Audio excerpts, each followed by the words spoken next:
আমার ঘনিষ্ঠ একজন কইলেন যে বিএনপি নিয়ে করা আপনার প্রেডিকশন গুলো কিন্তু মিলে যাইতেছে, আপনি কি খুশি? না, আমি খুশি না, আমি আতঙ্কিত। আমি তো বিএনপি কে ধ্বংস হওয়া থেকে বাঁচাইতে চাইছি, তাইলে বিএনপি কি ধ্বংস হইতেছে? হ্যাঁ, হইতেছে। কেমনে? আসেন সে আলাপটা করে দেখি। বিএনপি বাংলাদেশের স্বাধীনতা সার্বভৌমত্ব রক্ষার জন্য জরুরি। বিএনপি ধ্বংস হয়ে গেলে বাংলাদেশের স্বাধীনতা সার্বভৌমত্ব বিপন্ন হবে। বিএনপি আওয়ামী লীগ হয়ে গেলে আমাদের আর একটা জিয়াউর রহমানের খালেদা জিয়ার বিএনপি লাগবে। হয়তো বিএনপি নামে না, কিন্তু এমন একটা দল লাগবে যা জিয়ার এবং খালেদা জিয়ার রাজনীতি করবে। আর আপনারা বুঝতে পারতেছেন যে বিএনপির কোনো ভবিষ্যৎ নাই যদি না তারা তাদের রাজনীতি না পাল্টায়। ডাকসুতে বিএনপি যে মারাটা খাইল না, এই মারা আগামীতে সে খাইতেই থাকবে যদি সে তার খাইসলত না বদলায়। ভোটের রাজনীতিতে বিএনপির আসল জায়গা, ভোটের জায়গাটা হচ্ছে যেটাকে কনস্টিটিউয়েন্সি বলা হয়, সেটা হচ্ছে তার মুসলিম ভোট, মুসলিম জাতিবাদী ভোট, সাধারণ মুসলমানের ভোট। এক অর্থে এইটাই জিয়াউর রহমানের বিএনপি এবং তার রাজনীতি। এটা এক অর্থে বিএনপি পিতৃ পরিচয় বটে। আর এইবার বিএনপি তার বাপের পরিচয় অস্বীকার করে আওয়ামী লীগের রাজনীতিতে মাথা ঢুকাইতে গেছিল, হাসিনার ফেলে দেওয়া গু খাইতে গেছিল। বিএনপির এই প্রো ইন্ডিয়ান রাজনীতি করতে যাওয়ার কারণে তার মুসলিম জাতীয়বাদী কনস্টিটিউয়েন্সি থেকে পুরো আইসোলেটেড হয়ে গেছে। আমি আগে কইছিলাম বিএনপি জাতীয় সংসদ নির্বাচনে জেতার চান্স কম, কইছিলাম না? এখন আমি শিওর বিএনপি জিতবে না, সরকার গঠন করতে পারবে না। এডিটর সাহেব বিউ কলে না বিষণ্ণ সুর দেন না, এরা মেলা দিন শুনি না, তো বিদায়ের একটা সুর দেওয়া ভালো আর কি। ক্ষমতা আসার আগেই ক্ষমতা থেকে আও। আমি কইছিলাম যে বিএনপি এই নিয়ে তাদের প্রচুর গব্য, নিজের বিএনপি নিজের মারিছে, অনেকে তথ্য নিতেছে। ছাত্র সংসদ নির্বাচন আর জাতীয় সংসদ নির্বাচন এক জিনিস না। এরাই কইছিল বট বাহিনী ভোট দিলে শিবির জিতবে, শিবিরের জনসমর্থন নাই, আছে বট বাহিনী। তত্ত্ব জাহানার আনুক, কাম যা হওয়ার সেটা হয়ে যাবে ইলেকশনের সময়, ওই দিন বুঝবে। ডাকসু ইলেকশনের মধ্যে দিয়ে বাংলাদেশের সাধারণ মুসলমানরা তার রাজনৈতিক এজেন্সি খুঁজে পেয়েছে। সে নিজে রাজনৈতিক ভাবে শক্তিশালী হয়েছে, সে জাতীয় নির্বাচন ও ব্যালটে রায় দিবে। আর বিএনপির বাইরের রাজনৈতিক শক্তি তো বসে থাকবে না। তাহলে এখন কি বিএনপি ধ্বংস হয়ে যাবে? এই প্রো ইন্ডিয়ান পলিটিক্যাল লাইনে কোনো চান্স নাই বাঁচার। আমরা চেষ্টা করছি, লাভ হয় নাই। 2 নম্বর হইতেছে বিএনপি ইতিমধ্যে নিজেকে অকৃতজ্ঞ একটা দল হিসেবে প্রতিষ্ঠিত করে ফেলছে।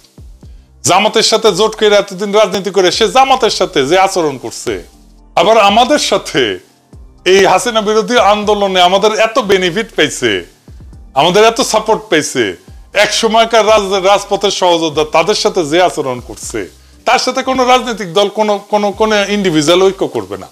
সিপিবি তো আওয়ামী লীগের কুসুম কুসুম বিরোধিতা করছে, কিছু বলছে হাসিনা সিপিবি কে? জাফরুল্লাহ ভাই তো কম হাসিনা বিরোধিতা করে নাই, কিছু বলছে হাসিনা? বলে নাই, কারণ জাফরুল্লাহর সাথে শেখ মুজিবের একটা সম্পর্ক ছিল। এক সময়ের মিত্রের বিষয়ে হাসিনার একটা নৈতিক অবস্থান ছিল, যেটা বিএনপির নাই। বিএনপি এই ক্ষেত্রে আওয়ামী লীগের চাইতেও খারাপ, সে রাজনৈতিক বিরোধী থেকে ব্যক্তিগত শত্রুতায় পর্যবসিত করে। তাই বিএনপির আশা আমাদের সাইডে দিতে হবে। বিএনপি একটা সিংহ, কিন্তু দুর্বল সিংহ, এইরকম হারুপাট্টি। যতগুলো ইলেকশন করবে সবগুলো হারবে। জাহাঙ্গীরনগর ইলেকশন নিয়ে কি কাণ্ডই না করলো দেখেছেন তো। চিটাগাং রাজশাহী ইউনিভার্সিটিতে পার্টিসিপেট করে কিনা দেখেন। আমাদের তাইলে কি করতে হবে? আমাদের দ্রুত একটা রাজনৈতিক ফ্রন্ট করার দিকে অগ্রসর হইতে হবে, যে ফ্রন্টের কথা আমি বলছিলাম। না হলে রাজনৈতিক শূন্যতা তৈরি হবে। এই ফ্রন্টের আদর্শিক নেতা হবেন জিয়াউর রহমান, তার রাষ্ট্রচিন্তা। বিএনপি কোণঠাসা বা নিষ্ক্রিয় ট্রু ন্যাশনালিস্টরা তাদেরকে একটা স্পেস দিলে তারাও চলে আসবে দলে দলে। বিএনপিতে সত্যিকারের পলিটিক্যাল ট্রেনিং আছে, রাজনীতি করে আসছে, এরকম লোক গুরুত্বপূর্ণ পজিশনে নাই, পলিসি মেকিং এ নাই। থাকলে হাসিনা উৎখাতের লড়াই সেই বিএনপি নেতৃত্ব দিত, পারে নাই নেতৃত্ব দিতে। মুসলিম লীগ থেকে জন্ম নেওয়া আওয়ামী লীগ জয় বাংলা হয়েছে, আর এক দল জয় বাংলা হওয়ার পথে। বাংলাদেশের রাজনৈতিক ইতিহাস আমাদেরকে দেখায় যে দল তার শেকড় জনগণের আসল কনস্টিটিউয়েন্সি থেকে বিচ্ছিন্ন হয়ে যায়, সে দল টেকে না। মুসলিম লীগ তার উদাহরণ। আর আজ বিএনপি সেই ক্রুশিয়াল ভুলের পুনরাবৃত্তি করছে। নিজের অস্তিত্বের মাটিকে অস্বীকার করে প্রো ইন্ডিয়ান লাইনে গিয়ে জামাতের সাথে অমানবিক সম্পর্ক তৈরি করছে। তার এক সময় রাজনৈতিক সহযোদ্ধাদের সাথে অমানুষের মতো আচরণ করছে। বিএনপি নিজের ঘর নিজেই ভাঙছে। কিন্তু তার মানে এই না জিয়াউর রহমানের রাজনীতি হারায় যাবে। জিয়াউর রহমান যেমন বাকশালের ধ্বংসস্তূপ থেকে নতুন রাষ্ট্র চিন্তা দাঁড় করেছিলেন, আজ তার চিন্তাধারার মধ্যে আছে বাংলাদেশকে বাঁচানোর শক্তি। বিএনপি হয়তো দুর্বল সিংহ হয়ে পড়ছে, কিন্তু এই দেশের সাধারণ মুসলমানদের রাজনৈতিক এজেন্সি আর স্বাধীনতার আকাঙ্ক্ষা আজও বেঁচে আছে। ডাকসুর ব্যালটে যেমন সাধারণ মানুষ নিজের কণ্ঠ খুঁজে পেয়েছে, জাতীয় নির্বাচনেও সেই কণ্ঠ আরো জোরে উচ্চারিত হবে। আমাদের দায়িত্ব এখন নতুন রাজনৈতিক ফ্রন্ট গড়ে তোলা, যেখানে জাতীয় মর্যাদা, আঞ্চলিক অখণ্ডতা আর সার্বভৌমত্ব প্রশ্ন হবে মূল কেন্দ্র, যেখানে জিয়াউর রহমানের রাষ্ট্রচিন্তা হবে আমাদের আদর্শিক দিক নির্দেশনা। এই ফ্রন্ট হবে সাধারণ মানুষের, মজলুমদের, নিপীড়িতদের, যারা আওয়ামী ফ্যাসিবাদ এবং বিএনপির বিভ্রান্ত রাজনীতির বাইরে নতুন আশা খুঁজতেছে। ইতিহাসের শিক্ষা পরিষ্কার, শূন্যতা কখনো স্থায়ী হয় না। আমরা যদি শক্তি, দিক নির্দেশনা নিয়ে আগায় যাই, তবে সেই শূন্যতা পূরণ হবেই আমাদের দিয়া। বিএনপি হয়তো ভাঙবে, কিন্তু জিয়ার আদর্শের সেই পতাকা ভাঙবে না। সেই পতাকা আবারও উড়বে শক্তিশালী সংগঠিত নতুন ফ্রন্টের হাতে। এটাই আমাদের আহ্বান, এটাই আমাদের আগামী ইনকিলাব। জিন্দাবাদ। ডাকসু জাকসুর পর ডক্টর ইউনূসের অকল্পনীয় সিদ্ধান্ত আসছে, ফাইনাল। বিএনপিকে অগ্রাহ্য করেই জনগণের চূড়ান্ত বিজয় হতে যাচ্ছে। কি চূড়ান্ত বিজয়?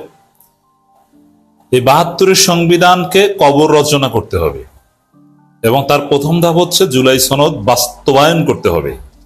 এর মানে সংবিধান সংশোধন করতে হবে। সংশোধন বলেন, লাথি মারা বলেন, বাদ দেয়া বলেন, আপনি যে ভাষায় বলে শান্তি পান বলেন। যেমন শিবিরের বিজয়কে বিএনপির সালাউদ্দিন শিবিরের বিজয় না, বিজয়ীদের বিজয়, যাই বলুক, এই সংবিধানে হাত দেয়া যাবে না। এটা হচ্ছে বিএনপি বাঁচার শেষ থিওরি। কারণ বিএনপি দেখছে এই হাসিনা, মুজিব, এদের নতুন আব্বার, এদের মা, এই সংবিধান না বাঁচলে বিএনপি মরবে।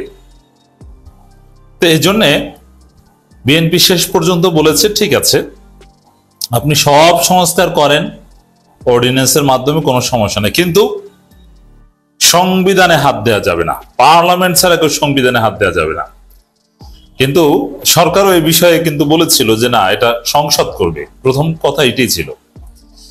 কিন্তু ডাকসু জাকসু নির্বাচনে প্রমাণিত হয়েছে যে বিএনপির পেছনে জনগণ নাই, বিএনপি ধৈঞ্চা।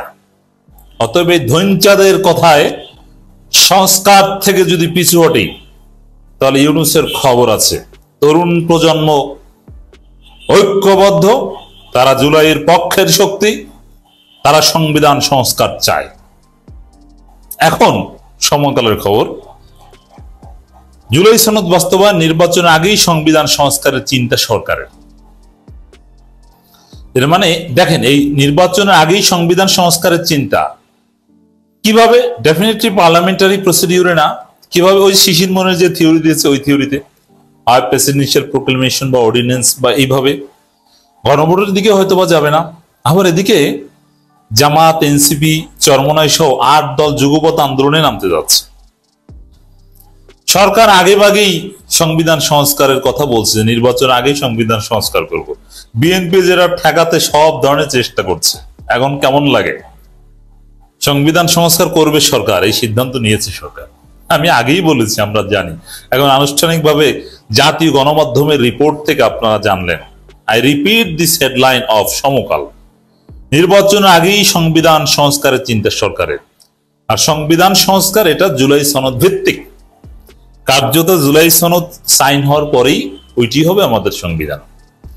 বিএনপিকে অগ্রাহ্য করে এই চূড়ান্ত বিজয়। সংবিধান সংস্কার হলে, সংবিধান যদি জুলাই ভিত্তিক হয়, ওইটি হবে জনগণের চূড়ান্ত বিজয়। তারপর আর এই বিএনপি আওয়ামী লীগের বস্তা পচা রাজনীতি ফিরতে পারবে না। হ্যাঁ, বিএনপি রাজনীতি করলে জিয়াউর রহমান, খালেদা জিয়ার মতো ভদ্র হয়ে ভারতের আধিপত্যবাদের বিরুদ্ধে যে চাঁদাবাজ, দুর্নীতি, লুটপাট, টেম্পো স্ট্যান্ড দখল, এগুলো ছেড়ে শিবিরের মতো ভদ্র রাজনীতি করুক, ওয়েলকাম। আমরা যে বিএনপি ধ্বংস চাই, ওটা হচ্ছে চাঁদাবাজি বিএনপি। কিন্তু ভারতের আধিপত্যবাদের বিরুদ্ধে যে অতীতে বিএনপি ছিল, বাংলাদেশের ইতিহাসে সবচাইতে শান্তিময় যে সময় ছিল, সেটা জিয়াউর রহমানের অধীনে। সেই বিএনপি আসুক, অবশ্যই ওয়েলকাম। আমরা সেই বিএনপিকে বুকে আগলে রাখবো। সেই বিএনপিকে আমরা পরামর্শ দিব কিভাবে এরা ছাত্র সংসদ নির্বাচনে ভালো করতে পারে, জাতীয় নির্বাচনে কিভাবে ভালো করতে পারে। কিন্তু এই ভারতের দালালি করে, চান্দাবাজি আর টেম্পো স্ট্যান্ডে মাস্তানি করে এই বিএনপি চলবে না। দর্শক, সরকার এবং জাতীয় ঐক্যমত্য কমিশন সূত্র সমকালকে এসব তথ্য জানিয়েছে। সনদের বাস্তবায়ন পদ্ধতি নিয়ে গত বৃহস্পতিবার রাজনৈতিক দলগুলোর সঙ্গে সংলাপের পর প্রধান উপদেষ্টা ডক্টর মোহাম্মদ ইউনূসের সঙ্গে বৈঠক করে ঐক্যমত্য কমিশন। প্রধান উপদেষ্টা এই কমিশনের সভাপতি। যমুনায় বৈঠকে 3 উপদেষ্টা জাতীয় নিরাপত্তা উপদেষ্টাও ছিলেন। 2 দিন পর বিএনপি বলবে ইউনূস বেঈমান, খলিলুর রহমান বেঈমান। লন্ডনে বলে আসছিল এক কথা, এখন এরা ইউ টার্ন নিয়েছে। আসলে ডাকসু নির্বাচনের পর সরকার যে নড়ে চড়ে বসেছে তার আলামত এটা। ডাকসুতে বিএনপি জিতলে তাহলে এই ঘটনা ঘটতো না, এই সংবিধানে হাত দেওয়ার সাহস ইউনূস করতো না।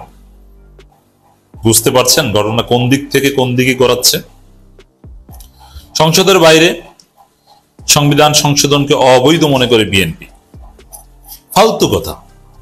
তাহলে তো জিয়াউর রহমান অবৈধ? কি অপদার্থের দল এটা, কি মাথা মোটা দল, গারলদের দল। জিয়াউর রহমান কি করেছিল? বিভিন্ন অর্ডিন্যান্সের মাধ্যমে আইন তৈরি করে তারপরে 5ম সংশোধনীর মাধ্যমে বৈধতা দিয়েছে। সেটা কি সংসদীয় প্রক্রিয়া করেছিল? কোন প্রক্রিয়া করেছিল? জিয়াউর রহমানের পদ্ধতিটা ছিল কি? জিয়াউর রহমানকে অবৈধ বলছে এরা। আপনি চিন্তা করছেন কত বড় দৃষ্টতায় বিএনপির, যে বাপের নাম যে ভুলে যায়, ওর ধ্বংস অনিবার্য। এই বিএনপির ধ্বংস অনিবার্য। এরা বলে তুমি কে আমি কে, বাঙালি বাঙালি, এদের ধ্বংস অনিবার্য।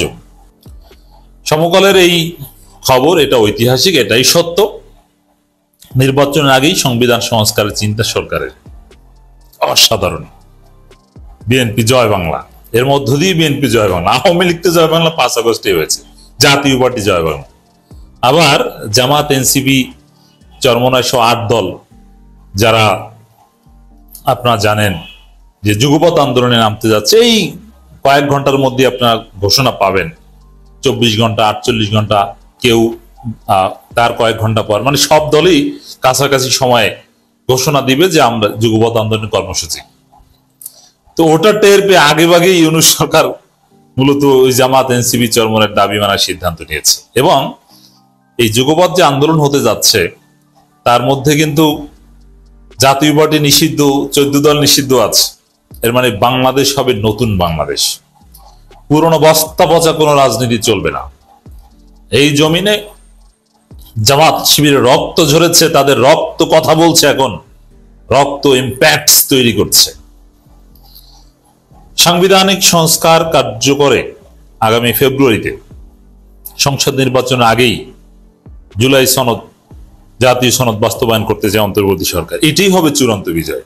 আমরা তো এটাই বলছি, সংবিধান সংস্কার করতে হবে, জুলাই সনদ বাস্তবায়ন করতে হবে এবং নির্বাচন হবে জুলাই সনদের ভিত্তিতে। মানে জুলাই সনদই হবে আমাদের সংবিধান, ওটার আলোকই হবে জাতীয় নির্বাচন। এটাই তো সবাই বলছে, এটাই তো বিএনপি ঠেকানোর চেষ্টা করছে। অরণ্য সংস্কার ফয়সালা হলেও বিশেষ সাংবিধানিক আদেশে সংসদের বাইরে সংবিধান সংশোধন বৈধ কিনা এই প্রশ্নে রাজনৈতিক দলগুলো পরস্পর বিরোধী অবস্থানের কারণে নির্বাচন নিয়ে অনিশ্চয়তা তৈরি হয়েছে। তাই সংবিধান সংস্কার বাস্তবায়ন পদ্ধতি নিয়ে রাজনৈতিক ঐক্যমত না হলে সাংবিধানিক আদেশের পথে যেতে পারে সরকার। ঠিক আছে, সাংবিধানিক আদেশের পথে যাও, এটাই তো জামাত চায়, এটাই তো জনগণ চায়। আপনি যে পথে সাংবিধানিক আদেশের নতুন কিছু আবিষ্কার করে করেন, জুলাই সনদ বাস্তবায়ন করতে হবে, সংবিধান লাগবে। ওই আপিল বিভাগের রেফারেন্স এগুলোর মাধ্যমে এই সরকার বৈধ না। এই সরকার বৈধ হবে এই জুলাই সনদের ভিত্তিতে। ফাইনাল। তারা সাংবিধানিক আদেশের ঘোর বিরোধী। জামাত ইসলাম, এনসিপি, ইসলামী আন্দোলন সহ কয়েকটি দল সংবিধান সংস্কার সনদে সই রাজি নয়। সরকার এখন কি সিদ্ধান্ত নিয়েছে? সংবিধান সংস্কার করবে, বিএনপি যেটাকে অবৈধ মনে করছে ওইটাই করবে। আর অবৈধ বলতে কিচ্ছু নাই, জনগণের আকাঙ্ক্ষাই চূড়ান্ত। এখানে অবৈধ বৈধ কি, কিসের ভিত্তিতে অবৈধ বৈধ? যার ভিত্তিতে অবৈধ বলছে ওই সংবিধান তো হাসিনা নিয়ে পালিয়েছে। এখানে অবৈধ বলার ভিত্তিটা কি?